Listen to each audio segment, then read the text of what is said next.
So guys, hopefully you can see what I'm seeing on the screen, because I'm actually using my helmet cam to go through what I've been asked to do by one of my subscribers, which is basically go through the menu on the Voge 900 DSX and some of the features.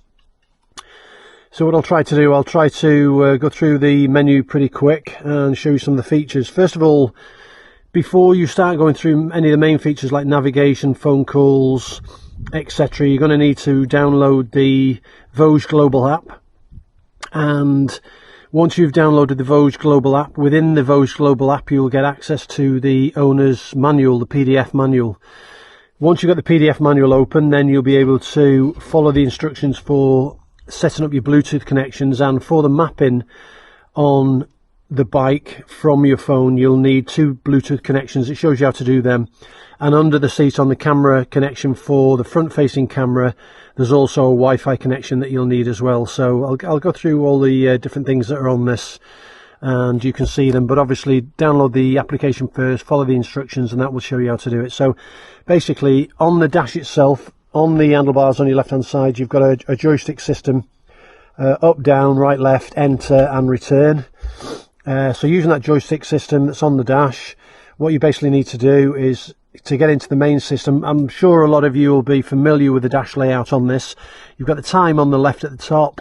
On the right hand side you've got the ambient temperature around you. You've got your kickstand indicator showing it's down, a red kickstand, kilometers per hour, rev counter at the top, Bluetooth connections up at the top at the right, the mode you're in bottom right, your odometer showing the kilometers you've covered, your fuel gauge, gear indicator, trip on the bottom, and the tyre pressure in bar or PSI, however you set it in the settings.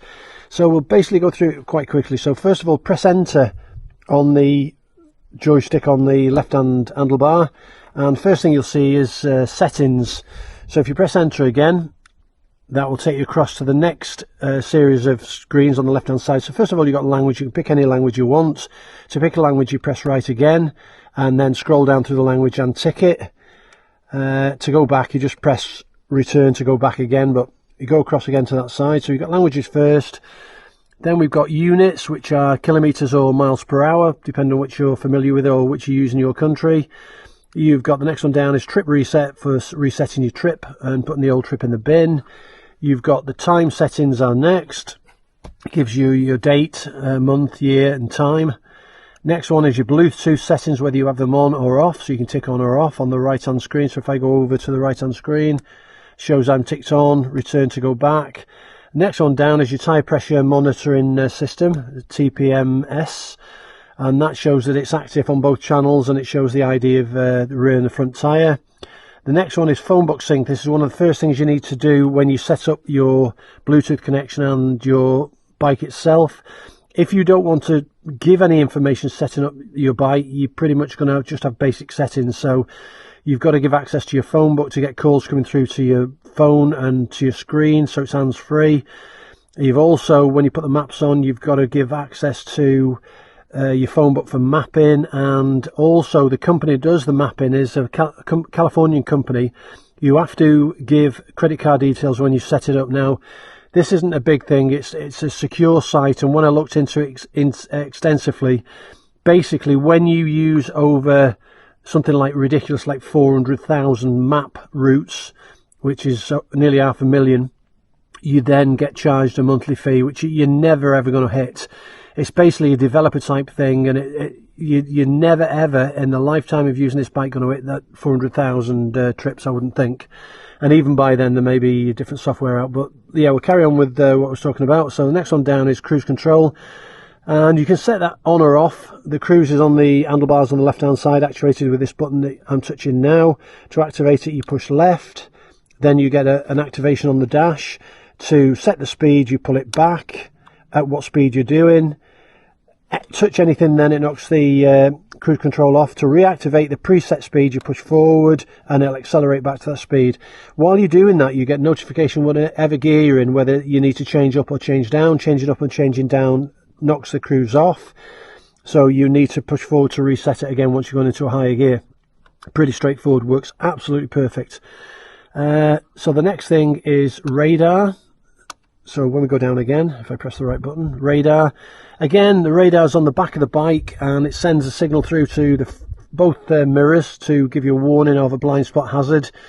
Very similar to the BMW system, except you haven't got a blind spot, you haven't got a radar on the front, which does proximity to the nearest vehicle. We've just got it on the rear on this. But very, very useful. When something's really dangerous, it'll flash. The blind spot indicator, which is a little tiny diamond on the mirror, will flash very quickly, and then it'll go into a solid state. So that's pretty much it for that part of it. So if we come out of that system there and we come right out, what I'll do now, I'll start my phone and I'll get into the application. Bear with me. I'm just going to put my PIN number in. So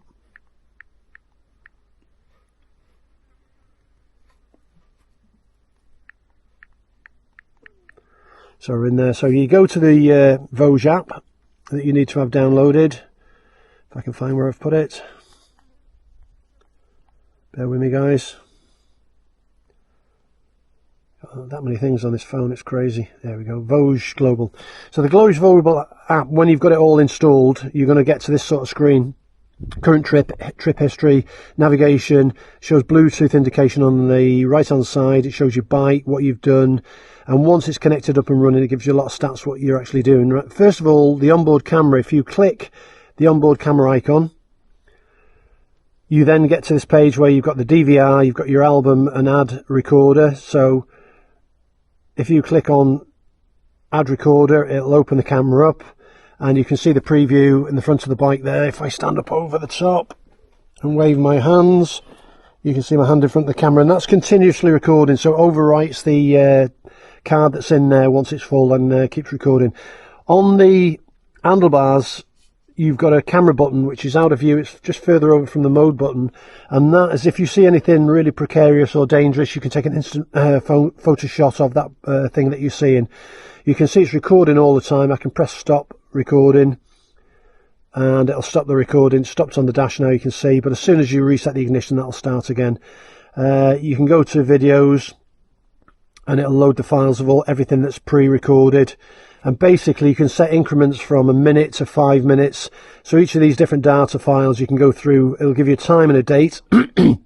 So anything pertinent to what you've seen, if you're involved in an accident or you need any evidence, you can go through to the time and the date, and it's there. Like I say, once you get to the end of the card, it'll overwrite. Excuse me, guys. Right, we'll go out of that quickly. You're on the main screen on your Voge. You'll see you've got two connections, 1 and 2 on Bluetooth. One is your standard phone connection to the bike. The other one is basically for mapping, so there's two Bluetooth connections. This is the map connection, which is number 2. Number 1 comes on automatically if you're not using maps. So go to navigation, and providing you've got a phone signal, which hopefully we'll have, you can see at the top of the map screen on the phone, it's got my location. I'll try and stand up so you can see it a bit better. My location and enter destination. So we had a ride out yesterday to a place called La Tour.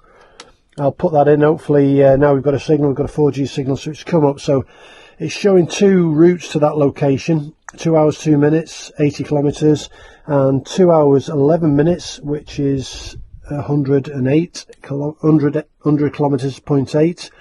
So what you do, you start navigation. Drive northeast, and bear left onto RMB 15. You can see now from the phone, because I haven't got the Cardo connected on my headset, there is sound coming out from the phone. So if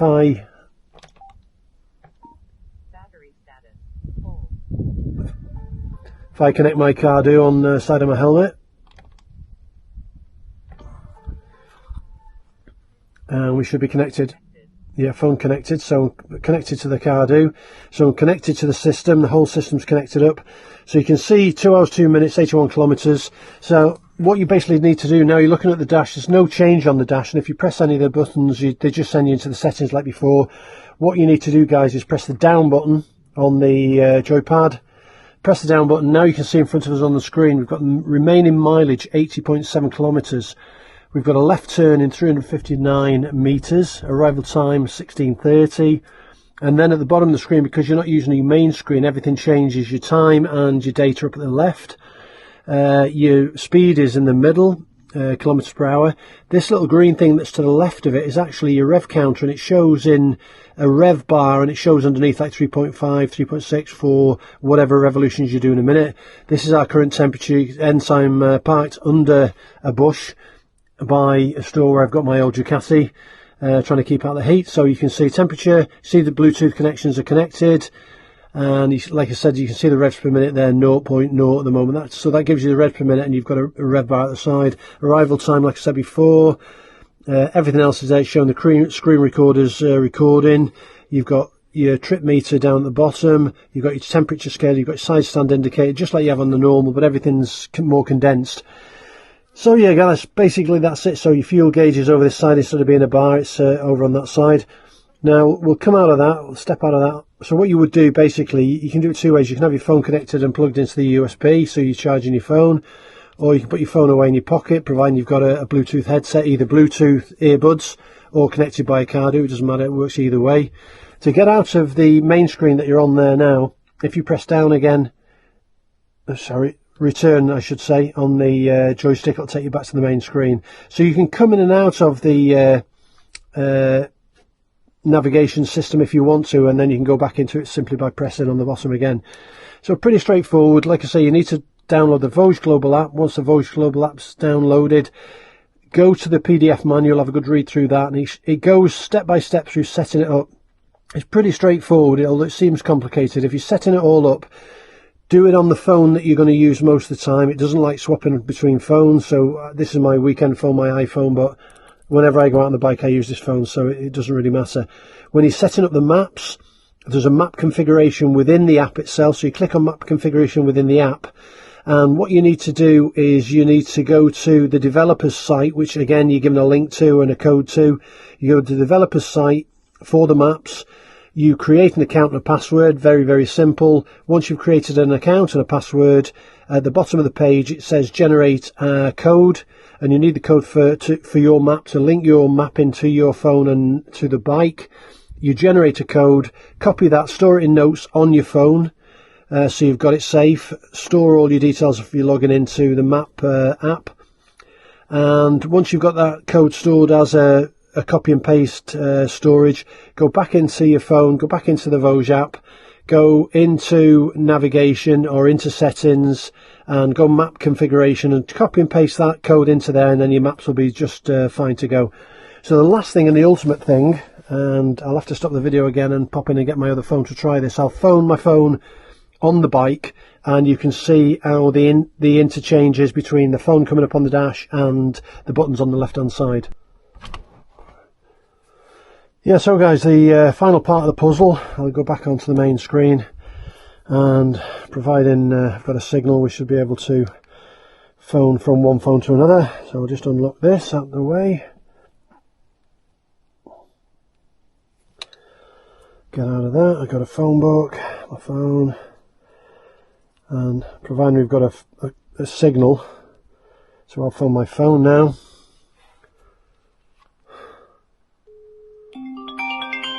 Now it's ringing in my helmet because I've got the Qadu fixed. You can see incoming call on the dash. Obviously when you've got your picture and your phone book connected, it'll show an avatar as well. So to accept that call, you just press the down button, and it's showing online. So, and press the up button to cancel. So simple as that. So once a call comes through, press the down button to answer and the up button to cancel. Simple as that, guys. So hope you enjoyed this demo, and subscribe to my channel, give me a thumbs up, give me a like, and I'll get some more videos at you in the very near future. And ride safe, guys. The weather's warming up here in southern Spain, and it's time to get some thinner mesh riding gear on to get out and about. I actually got out and about on a 200 kilometre trip yesterday with a wife, pillion, loaded up. We did some off-roading, we had lunch out, we had a great day down by a river, fountain, waterfalls. And what I'll do, I'll try and cobble that video together and get it to you, but it's more of a scenic adventure type video showing some of the places in Spain and where we've been. So if you like the idea of that, keep an eye out for it, and I hope you enjoy it. So peace out, guys, ride safe.